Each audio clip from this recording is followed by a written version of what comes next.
So today magpe-prep lang ako ng pork chop. Ayan. So nalinisan ko na to. Nalinisan ko na to, tinanggalan ko lang siya ng balat. Ang gagawin ko lang dito sa mga pork chops na to. Kasi wala dito yung ano ko yung pandikdik. So kaya lang likod ng kutsilyo tagal. Yung likod ng kutsilyo wag yung harap kasi matalim yan. Ganyan lang. So, hindi mo lang siya kailangan magtarin ng todo. Para lang ano siya. Tawag dito parang tenderizer. Ganun. Kaya to. Saka. O, diba may manok? Ayan na. Saan na? 5 pork chops. Ayan. Naano ko na. So, ayan. Medyo hindi na ito masyadong maliwanag ha. Hindi na ako mukhang aparisyon. Ayan. So, ito, very basic lang yung pang mamarinate ko dito garlic yan. Hanggang naglalagay tayo ng pamintang durog. Mas maganda yung as in ground pepper talaga. Pero depende yun sa preference nyo kung anong gusto nyo. Tapos gusto ko madami. Kanya-kanya yan tayo. Hi ka, tita. Hi ka naman sa video. Tapos, pwede kayong gumamit ng calamansi. Pero, napanood nyo ba yung fried chicken ko na ginamit ko? Sinigang powder. Trending yun. So, calamansi pwede, pero ako nalagay ko dito sinigang powder.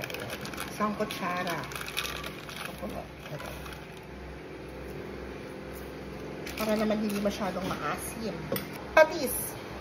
Pwedeng asin, pwedeng patis. Itong patis na to, hindi ko alam, brand lang Ilocos to Patis. 2 kutsara patis. Kunin ko tong balat sasama ko sa prito mamaya Ilan ang haluin ko lang. Ito lang yung mga meat. Ito lang to. And then, syempre, mas masarap sana kung overnight.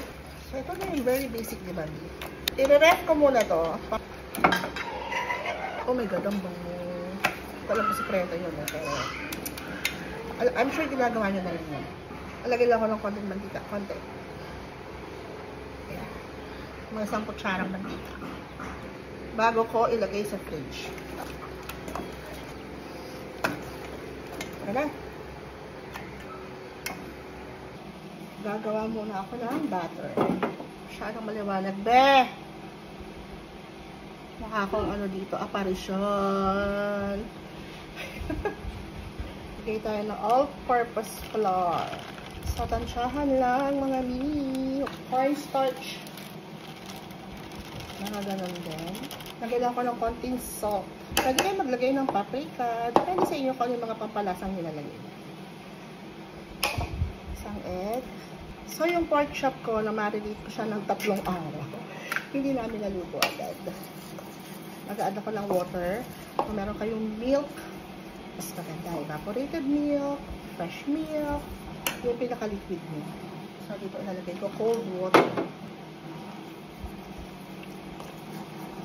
So, ito yung minarinate ko na pork chop. Ayan.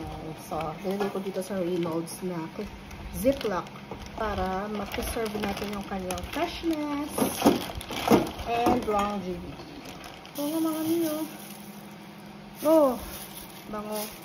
So, isisalin ko yung butter dito. Yung ginawa kong butter or yung mixture ng flour and cornstarch. Pwede kayong mag-dip sa breadcrumbs kung gusto nyo ng crunch texture.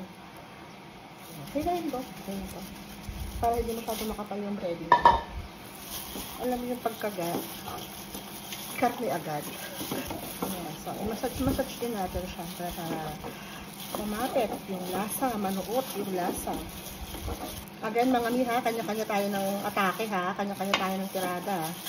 So, pwede mo itong i-dip sa breadcrumbs or pwede kang magtatlong proseso, flour, egg, breadcrumbs. Ganyan. So, since tayo yung nag-shortcut dito. Shortcut to, mga mi. So, magpapalit ako ng mantika. Hala, natulog yung mantika. Ano ba to? Coconut oil. Ay, ako. Oh! Lagay na natin ng dahan-dahan. Yan.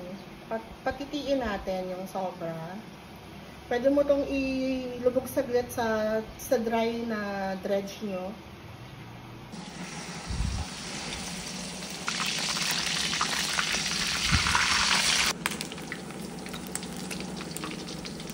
margarine. Lagyan tayo ng flour. Tatansyahin ko lang siguro mga 4 tablespoons, ganyan. Lutuin natin yung flour ng lutong-luto. Lagyan natin ng water. Gradually. Add more water pag kailangan. Beef cube. Isang buo. Konting soy sauce, pampakulay. Konti lang kasi maalat na yung beef cube.